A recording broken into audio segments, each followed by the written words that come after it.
Eu converso agora com o psiquiatra e psicoterapeuta Augusto Cury, que tem 47 livros lançados, com mais de 30 milhões de exemplares vendidos somente no Brasil. Ele já foi publicado em mais de 70 países e é considerado o autor mais lido da década pela revista Isto É e pelo jornal Folha de São Paulo. Tudo bem, Augusto? Que honra falar com você. Tudo bem, ótimo. Vamos conversar sobre o mais complexo de todos os mundos, a mente humana. A mente humana. Um tema fascinante e maravilhoso. Tão fascinante, a mente é tão fascinante que quando nós não temos problemas, nós os criamos. É verdade. O Augusto Cury está hoje aqui em Jundiaí para a palestra baseada no livro Nunca Desista de Seus Sonhos.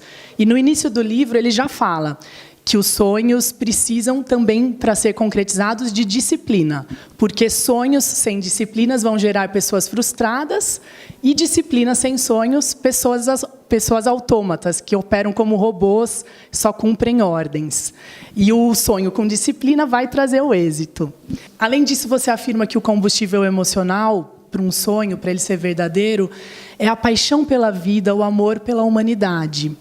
E isso nos remete a ideia da compaixão, da solidariedade, da ideia de ajudar os outros, que é um princípio defendido por todas as religiões. Eu sei que você estuda muito a Bíblia, inclusive você tem livros sobre a inteligência do personagem Jesus Cristo, e eu fiquei curiosa de saber se você, além de estudar a Bíblia, estuda livros sagrados de outras religiões também. Bom, em primeiro lugar, eu fui um dos ateus mais ardentes que pisou nessa terra. E talvez, nesse aspecto, fui mais do que os grandes ateus, como Diderot, Marx, Sartre e Freud, assim por diante. Mas a minha teoria estuda não apenas a construção de pensamentos, mas também a formação de pensadores.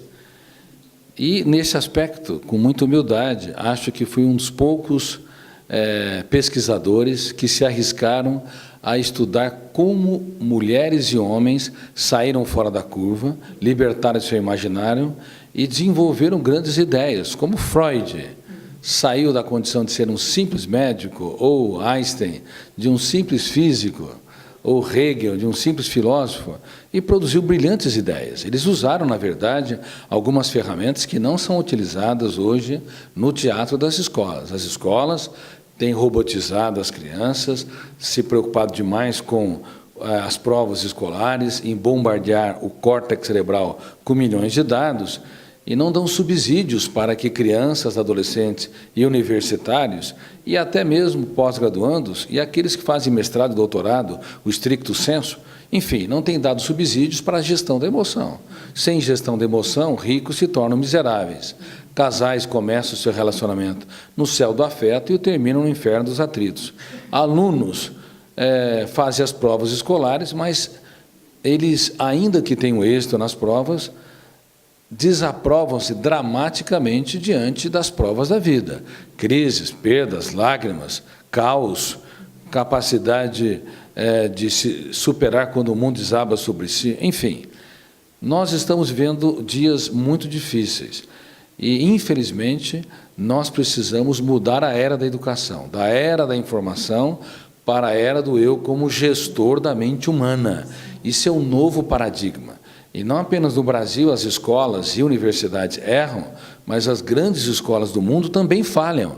Oxford, Cambridge, Harvard, Vanderbilt, MIT, não adianta você bombardear o córtex cerebral com competências técnicas, não adianta também estimular os alunos a desenvolver desafios para resolver problemas externos, se o eu deles não é autor da própria história, se eles são reféns do passado, perdas, mágoas e frustrações. Quem é refém do passado infecta o presente, o único tempo em que é possível ser feliz, se eles vivem por antecipação ou sofrem por antecipação, quem sofre pelo futuro também infecta o presente e esmaga a única possibilidade de ser uma pessoa completa, complexa e feliz. É verdade. Eu fico assim muito feliz de saber que uma pessoa tão inteligente e influente como você se preocupa com o tema da educação. Eu vejo que ele é fundamental no seu pensamento e você faz duras críticas, como está fazendo agora, né, ao sistema educacional que vigora. E acho até interessante que nesse livro, Nunca Desista de Seus Sonhos, você falou uma frase que me marcou muito, né? Que nós atualmente somos gigantes como cientistas, mas somos meninos quando se trata da maturidade psíquica, porque as escolas não ensinam os alunos a gerenciarem, né, os próprios pensamentos e as próprias emoções. E eu acho que essa é uma das maiores contribuições que você faz como um homem influente e divulgador de ideias. Parabéns, parabéns. Fico feliz. Será que é a vovó Tico que está te orientando? Porque eu sei que a sua avó é leitora dos meus livros e já leu mais de 20 livros. Mas, na verdade, eu estou brincando, você tem uma mente brilhante e você tem lido as minhas obras. Fazer um parênteses, realmente a minha avó Tico está aqui comigo porque ela é muito fã do Augusto Cury, assim como eu, e ela já leu cerca de 20 livros, e quando eu soube que eu ia entrevistar o Augusto Cury, eu corri para a casa da minha avó e falei, me dá todos os livros dele, porque eu tinha em casa 2 ou 3 e eu quero ver todos que eu puder, e foi ela mesmo que me deu a bagagem para vir aqui conversar com você. Eu fico muito feliz que isso tenha acontecido. Eu tenho hoje cerca de 60 milhões de leitores no Brasil e, apesar de a imprensa me considerar o autor mais lido da década ou dos últimos 15 anos, eu sou um pequeno artesão das palavras, um pequeno servo social que procura dar o melhor de mim para que a sociedade seja mais inteligente, altruísta e solidária. E, como você disse, para que as pessoas se apropriem de ferramentas para que elas possam gerenciar a sua mente, administrar os seus pensamentos, filtrar estímulos estressantes. Você não teria coragem de tomar uma água contaminada, barrenta. Ela tem de ser filtrada, mas é quase que inacreditável. Na mente humana não há filtro nenhum. Um olhar atravessado estraga o dia, uma crítica uma semana, uma humilhação, a vida. Então, nós temos de aprender a ter um eu que tenha ferramentas para dirigir o próprio script. E gerenciar pensamentos é vital. Quem não gerencia seus pensamentos é tão irresponsável como uma pessoa que tem uma empresa e não gerencia o que entra de dinheiro e o que sai. Ou seja, deixa todo mundo fazer o que quer quando quer. Vira uma verdadeira balbúrdia na empresa. Ela vai à falência. Bom, isso ocorre na mente humana. Nós somos irresponsáveis, porque não somos treinados a criticar cada ideia perturbadora no exato momento em que ela aparece. Sabe quanto tempo nós temos para fazer higiene mental quando temos um sentimento de culpa, uma crise de ciúmes, uma reação fóbica, uma angústia? Bom, para fazer higiene corpórea, 24 horas para tomar banho. Claro, tem pessoas que não gostam muito de banho, 2 ou 3 dias. Mas a higiene mental, 5 segundos. Se uma pessoa não impugnar, discordar, confrontar aqui no silêncio da mente o lixo que se acumula, ele é registrado por um fenômeno inconsciente, RAM, registro automático da memória, formam janelas traumáticas e, consequentemente, desertifica a vida. Então, temos que ser rápidos em banir as ideias e emoções negativas. A gente tem 5 segundos para agir. E esse banimento não é mágico. Técnica profunda. Uma delas é o DCD, duvidar, criticar e determinar, que eu falo, inclusive, no livro que eu estou lançando, O Homem Mais Inteligente da História, e que vai se tornar um seriado internacional. E eu não sei o que aconteceu, esse livro virou uma febre, porque os livros estão esgotando nas livrarias, é o livro mais lido, falo com muita humildade, atualmente no Brasil, porque O Homem Mais Inteligente da História fala da jornada épica de um cientista ateu que estudou a mente mais fascinante, a mente de Jesus. Só que ele achava que esse personagem Jesus era construído por um grupo de galileus que queriam libertar Israel do jugo de Tibério César. Então ele duvidava da existência de Jesus. Completamente, e ele montou uma banca de cientistas para pesquisar se ele gerenciava a emoção, se ele administrava pensamento, se ele cuidava da empresa mente humana, se ele formava mentes brilhantes. E essa mesa redonda, que está no livro O Homem Mais Inteligente da História, poderia gerar qualquer consequência. Poderiam considerar Jesus como uma mente apequenada, sem grande brilho, opaca, mas ele ficou extremamente espantado e até assombrado, porque percebeu que o personagem mais famoso da história é o menos conhecido. Por exemplo, qual é o menino que é mais comemorado de todos os tempos? O nascimento. Nos natais. Não, e é legal que essa ideia está nesse livro aqui, o Nunca Desista de Seus Sonhos, que você fala, eu achei muito interessante, que a ciência foi omissa em nunca ter estudado profundamente, cientificamente, a mente de Jesus, que é o homem mais famoso da história. Eu considero, inclusive, que nas escolas deveria haver uma matéria espiritualidade, talvez. Não religiosidade, espiritualidade, exatamente, porque é diferente. Para ensinar a história de vida de grandes mestres. Deveria haver, dentro da grade curricular, matérias que estudassem as ferramentas inteligentes que os personagens mais brilhantes utilizaram. Por exemplo, Siddhartha Gautama, Buda, Confúcio, Maomé e, claro, Jesus, sob os ângulos da ciência.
Beer Market, o primeiro bar de Jundiaí 100% especializado em cerveja artesanal.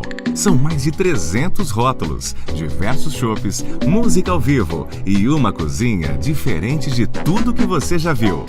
Aberto de terça a sexta das 17 à 1 e aos sábados do meio-dia às 2 da manhã.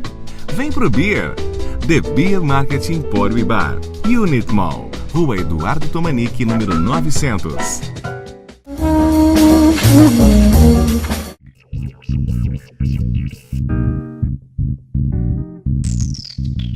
Se você olhar sobre os olhos da psiquiatria, psicologia e sociologia, a escolha dele foi errada dos seus alunos.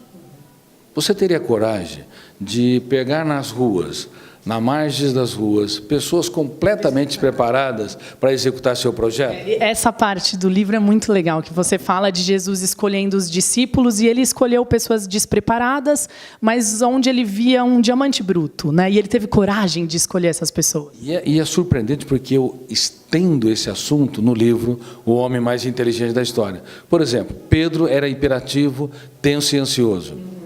Você, se fosse professora, não queria tê-lo como aluno. O João, ele era bipolar.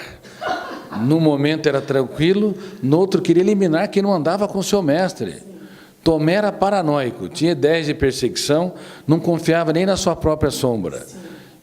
Mateus tinha um viés corrupto, causou até um motim quando ele foi escolhido. Se fosse nos dias de hoje, quem sabe estaria na Lava Jato. Não, é muito interessante essa visão de um cientista fazendo uma leitura contemporânea da Bíblia e dos discípulos de Jesus. É muito curiosa. Sobre os ângulos da ciência. E Judas Iscariotes era dissimulador. Agora, se tivesse uma equipe de recursos humanos, diriam, ele errou dramaticamente. Porém, no livro O Homem Mais Inteligente da História, no debate entre cientistas, sabe qual é a conclusão? Que não importava a matéria-prima, ele era capaz de transformar pedras brutas em obras-primas. E enquanto professores do mundo todo, muitas vezes excluem os alunos que o decepcionam, ou que não têm disciplina, ou que são imperativos, ou têm a síndrome do pensamento acelerado, mente agitada, erra os mesmos erros, não se coloca no lugar do outro.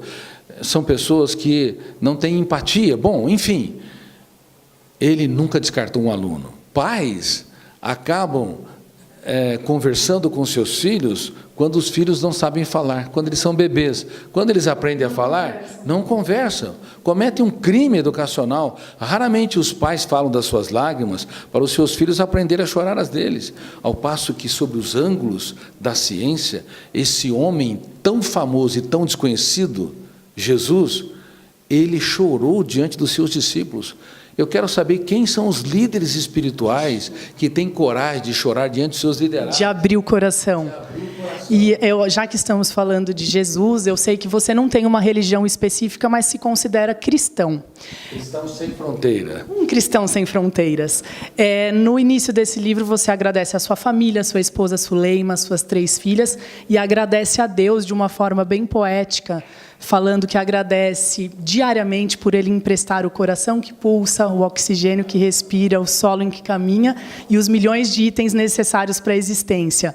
E agradece também por Deus ter suportado o seu ateísmo cético. Então, você já foi ateu e hoje é um homem que crê, que confia em Deus e que tem fé. Eu fiquei muito curiosa para saber quando, como e por que você deixou de ser ateu e passou a crer em Deus. Bom, a ciência levou muitos ao ateísmo, mas a ciência me levou a observar a assinatura de Deus no traçado da existência. Como eu pesquiso a última fronteira da ciência, o mundo onde nascem os pensamentos e nos torna homo sapiens, os fenômenos que atuam em milésimos de segundos, e leem a memória, inclusive até para você menear a cabeça. Uma série de fenômenos estão gatilhos, milhares disparando, abrindo milhares de arquivos com milhões de dados para você entender cada verbo que eu conjugo tempo-espacialmente e para que o espectador também, ao pesquisar essa fronteira da ciência, eu comecei também a pesquisar o processo de formação de pensadores, como Freud abriu o leque da sua mente, como Hegel desenvolveu ideias criativas, como Einstein conseguiu desenvolver a teoria da relatividade, se ele usou a arte da dúvida, da crítica, se ele rompeu paradigmas, enfim, e fui até Jesus. E queria saber se ele era real ou imaginário, e se ele era grande ou pequeno. Eu fiquei perplexo, porque percebi que ele não cabe no imaginário humano. Então, utilizando as ciências humanas, eu percebi que este homem era capaz de escrever os capítulos mais nobres de sua história nos dias mais difíceis da sua vida. E estudos como esse me inspiraram a escrever também O Vendedor de Sonhos. Eu fiz mais de 20 mil atendimentos psiquiátricos e sessões de psicoterapia. E eu quero dizer claramente, por favor, as religiões podem ser uma fonte de doenças mentais ou transtornos emocionais, quando gera desrespeito aos diferentes, quando não gera aplauso para aqueles que me contrariam, quando não me faz valorizar as ideias dos outros, ou então se torna uma fonte de saúde emocional, quando eu aprendo a pensar antes de reagir, me colocar no lugar do outro, a resiliência, a me reinventar no caos. Bom, eu escrevi O Homem Mais Inteligente da História e escrevi também O Vendedor de Sonhos. O Vendedor de Sonhos, ele vai nas telas do cinema, dia 8 de dezembro, ser o grande lançamento da Warner e da Fox. Está chegando, direção do Jaime Monjardim, né? E promete ser uma superprodução brasileira.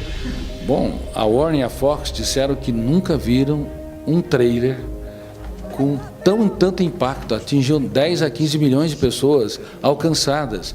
E as pessoas estão indo às lágrimas só com o trailer. E algumas pessoas estão dizendo que não apenas esse filme se tornará uma fonte de entretenimento, de alegria, sorrisos, mas também, talvez, um filme de maior impacto mundial para a prevenção de suicídios, valorização da vida e revolução das relações entre pais e filhos e do ser humano com ele mesmo. E há muitas empresas e escolas que já estão fechando salas de cinema, estão indo até os cinemas para dar de presente para os seus funcionários e clientes. Eu espero que essa região possa também participar desse sonho. Vendedor de Sonhos, dia 8 de dezembro, nos cinemas. E para concluir aqui a última pergunta, no livro você apresenta o Nunca Desista de Seus Sonhos, 4 personagens que superaram as mais difíceis crises para estimular as pessoas a investirem em seus sonhos. Então são apresentados Jesus Cristo, Abraham Lincoln, Martin Luther King e você próprio, Augusto Cury. Os 3 primeiros têm um infeliz ponto de semelhança na história deles. Os 3 foram assassinados. Isso demonstra que parcela da humanidade tem medo da liberdade, porque os 3, em última instância, lutavam pela liberdade da humanidade. E parece que isso assusta determinados seres humanos, porque a liberdade traz consigo também a responsabilidade pelos seus atos. E é chocante que homens tão maravilhosos tenham sido assassinados. E eu queria que você comentasse, então, se você acha que parcela da humanidade se assusta com a liberdade, com a ideia de liberdade plena. Bom, a liberdade sempre existe dentro da responsabilidade. Não há liberdade sem limites. A minha liberdade termina quando eu firo o direito dos outros. Mas não há dúvida que quando alguém traz uma ideia nova, uma ideia revolucionária, ela muitas vezes choca as pessoas e faz com que o preconceito, que é um vírus que está latente em todo ser humano, inclusive em nós, possa eclodir e possa infectar um ser humano. Bom, nós temos que aprender a perceber que liberdade só ocorre quando nós temos paixão pela vida. Se nós somos pessoas mal resolvidas, agressivas, que chafurdam na lama dos ciúmes, da raiva, da vingança, que reclamam excessivamente, todas essas características são características de pessoas que envelheceram precocemente. Há jovens com 7 anos de idade que têm mais informações do que o imperador romano, e elas desenvolveram a síndrome do pensamento acelerado, uma síndrome que eu descobri, e que o mundo todo está cometido por ele, de crianças a adultos, reclamam demais, são irritadiços, baixo limiar para a frustração, insatisfeitos, sofrem por antecipação, têm dificuldade de lidar com perdas e frustrações e assim por diante. Bom, essas características da síndrome do pensamento acelerado envelhece precocemente o ser humano e fomenta o preconceito também.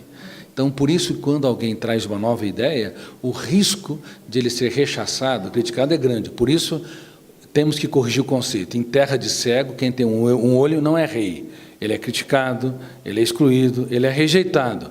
Mas quem não é fiel à sua consciência tem uma dívida impagável consigo mesmo. É verdade.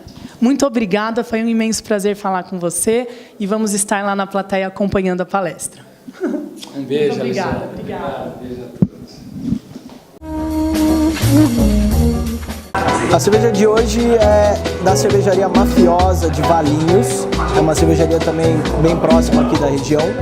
É uma saison estilo belga com adição de figo, bem refrescante e dá para provar aqui no Beer Market. Saúde!